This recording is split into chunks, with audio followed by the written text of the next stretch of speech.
Olá, sejam muito bem-vindos. Hoje, nosso mergulho vai ser profundo na insuficiência cardíaca. A gente vai desde a fisiopatologia, que é super complexa, até as novidades mais quentes e revolucionárias do tratamento.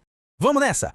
Bom, para organizar nosso papo, a gente dividiu a jornada em 6 partes. Primeiro, vamos entender direitinho o que é a IC. Depois, a gente entra no ciclo vicioso da fisiopatologia, que é a chave de tudo. Em seguida, diagnóstico e classificação. Aí a gente foca nos pilares do tratamento da ICFR, explora as novas fronteiras para a ICFP e, no final, um resumão estratégico, daqueles para guardar para a prova. Para a gente ter uma ideia do tamanho do problema, dá uma olhada nesse número.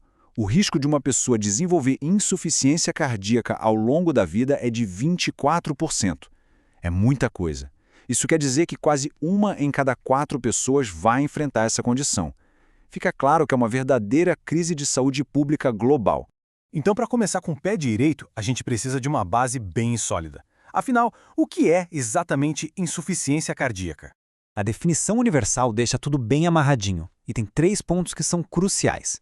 Primeiro, a IC é uma síndrome, ou seja, um conjunto de sinais e sintomas e não uma doença isolada. Segundo, ela é causada por um problema no coração, uma anormalidade, seja na estrutura ou na função. E terceiro, e isso é fundamental, precisa de comprovação objetiva, como os peptídeos natriuréticos nas alturas ou sinais claros de congestão. E aqui é muito importante separar as coisas. De um lado, o que o paciente conta: falta de ar, cansaço, inchaço nos tornozelos, os sintomas clássicos. Do outro, o que a gente encontra no exame físico. Coisas como a pressão venosa jugular elevada e a famosa terceira bulha, a B3. Esses são sinais específicos que jogam a nossa suspeita lá para cima. Essa classificação em estágios, de A a D, foi uma virada de chave no nosso jeito de pensar. Por quê? Porque ela permite que a gente intervenha muito antes de aparecer qualquer sintoma. No estágio A, a gente trata os fatores de risco, hipertensão, diabetes. No estágio B, o paciente já tem um problema estrutural no coração, mas ainda não sente nada.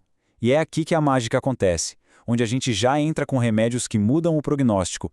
Isso sim é prevenção de verdade. Certo? Agora que a gente já definiu o que é IC, vamos entender o porquê dela acontecer. Qual é o mecanismo que faz essa doença progredir sem parar? Essa analogia é perfeita para começar a entender. Imagina só, tudo começa com uma agressão ao coração. Pode ser um infarto, uma pressão alta mal controlada por anos, tanto faz. O coração, que é a nossa bomba, começa a falhar. Ele perde a força e eficiência para mandar sangue para o corpo todo. E aqui está o ponto da virada. O corpo percebe que o fluxo de sangue diminuiu e entra em modo de emergência. Ele dispara uma cascata neurohormonal gigantesca. No começo, isso até ajuda, é para compensar.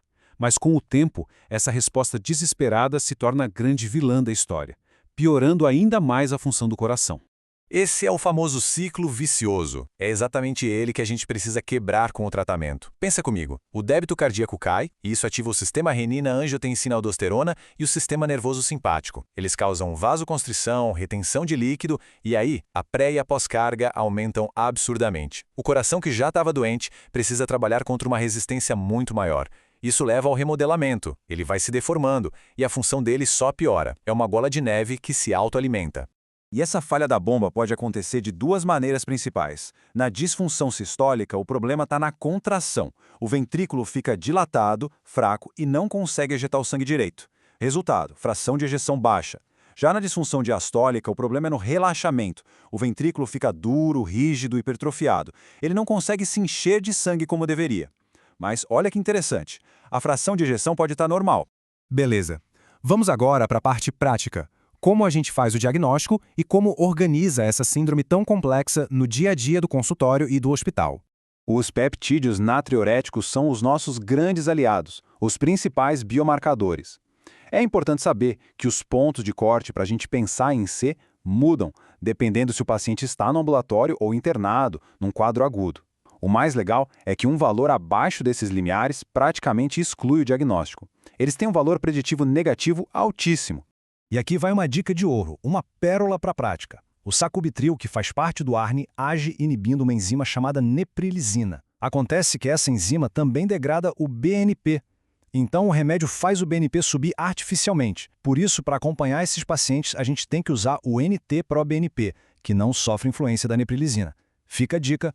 Hoje em dia, a grande régua que a gente usa para classificar IC e guiar o tratamento é a fração de ejeção do ventrículo esquerdo, a famosa FEV.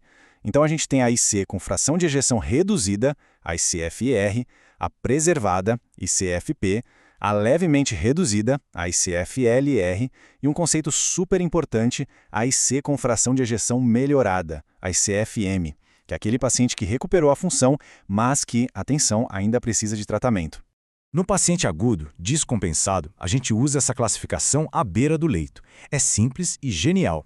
A gente avalia a perfusão, se ele está quente ou frio, e a congestão, se está seco ou úmido. Por exemplo, um paciente quente e úmido está bem perfundido, mas congesto. O foco é diurético.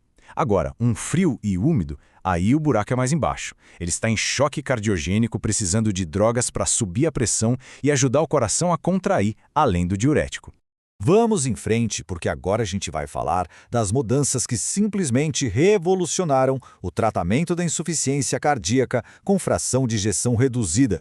Se tiver uma coisa para sair daqui sabendo sobre ICFR, é isso: terapia quádrupla. Acabou aquela história de começar com um remédio, depois outro. Hoje, o padrão ouro é iniciar 4 classes de medicamentos o mais rápido possível. Elas agem em pontos diferentes daquele ciclo vicioso e, juntas, o benefício para reduzir mortalidade é gigantesco, é sinérgico. O primeiro pilar é o ARNI. Ele tem uma ação dupla fantástica. De um lado, bloqueia os efeitos ruins do sistema renina-angiotensina-aldosterona e, do outro, aumenta os peptídeos natriuréticos, que são benéficos porque inibe a tal da neprilizina. O segundo pilar são os beta-bloqueadores. Eles entram em cena para frear a hiperativação do sistema nervoso simpático. Com isso, diminuem a frequência cardíaca, a pressão e, a longo prazo, protegem o coração dos efeitos tóxicos das catecolaminas. Nosso terceiro pilar são os antagonistas do receptor mineralocorticoide, os ARM, como a espironolactona.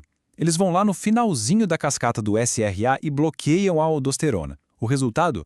Menos fibrose no coração e menos retenção de sódio e água. E o quarto pilar, a grande revolução recente, os inibidores do SGLT2. Essas drogas são incríveis. Elas trazem benefícios cardiorrenais enormes, reduzem a pré-carga, melhoram o metabolismo do coração e, o melhor, funcionam muito bem tendo paciente diabetes ou não. Certo, mas como a gente coloca essa terapia quádrupla em prática? A resposta vem do estudo STRONG-IF. A estratégia é ser agressivo, no bom sentido. A ideia é começar com as 4 classes, se possível ainda no hospital, e titular as doses de forma rápida e intensiva logo nas primeiras semanas depois da alta. Isso mostrou reduzir drasticamente as mortes e as reinternações. E agora, vamos para uma área que era frustrante até pouco tempo atrás, mas que hoje está cheia de novidades empolgantes: o tratamento da insuficiência cardíaca com fração de ejeção preservada. Por muitos e muitos anos, a gente falava que a CFP era um deserto terapêutico.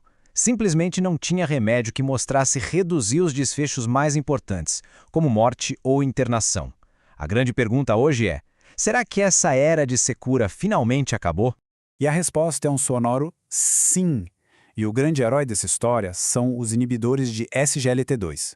Com base em 2 estudos gigantes, o Emperor Preserved e o Deliver, eles se tornaram a primeira e única classe de medicamentos com recomendação máxima, classe 1, nível A, para todos os pacientes com ICFEP. Eles reduziram de forma consistente a combinação de morte cardiovascular e hospitalização. E a revolução não para por aí. A gente sabe que a obesidade é um dos principais gatilhos da ICF. E agora temos uma terapia que ataca exatamente essa causa. O estudo Summit testou a tirzepatida, um remédio superpotente em pacientes com ICF e obesidade. E os resultados são simplesmente espetaculares. A tirzepatida não só fez os pacientes perderem muito peso, como também reduziu o risco de morte cardiovascular ou piora da IC em 38%. E mais, a melhora na qualidade de vida e na capacidade física foi absurda. Isso está abrindo uma nova era, a do tratamento baseado no fenótipo, no perfil do paciente com ICFEP.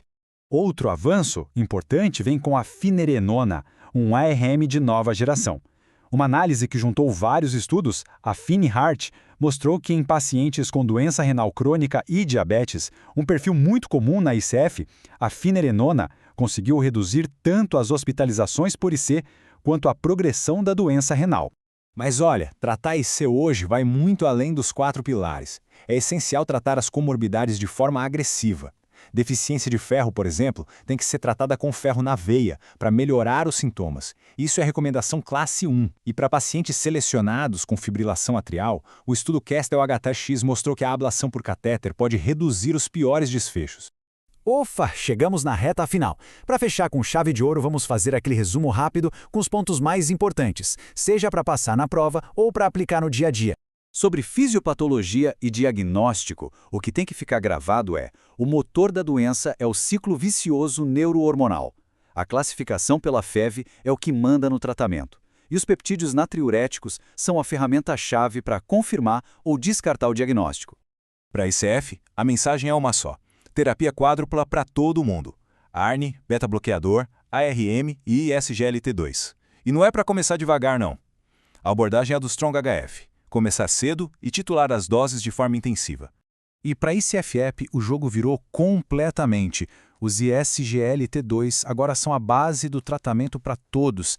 Se o paciente também tiver obesidade, a tirzepatida é uma opção transformadora. E naquele paciente com problema renal e diabetes, a finerana é uma carta importante na manga. E fica aqui uma pergunta para a gente pensar. Com essa evolução tão rápida, com novas terapias surgindo a todo momento, com monitoramento remoto, inteligência artificial, a gente está entrando numa nova era de medicina de precisão para a insuficiência cardíaca? O futuro é, sem dúvida, cheio de desafios, mas também é incrivelmente promissor.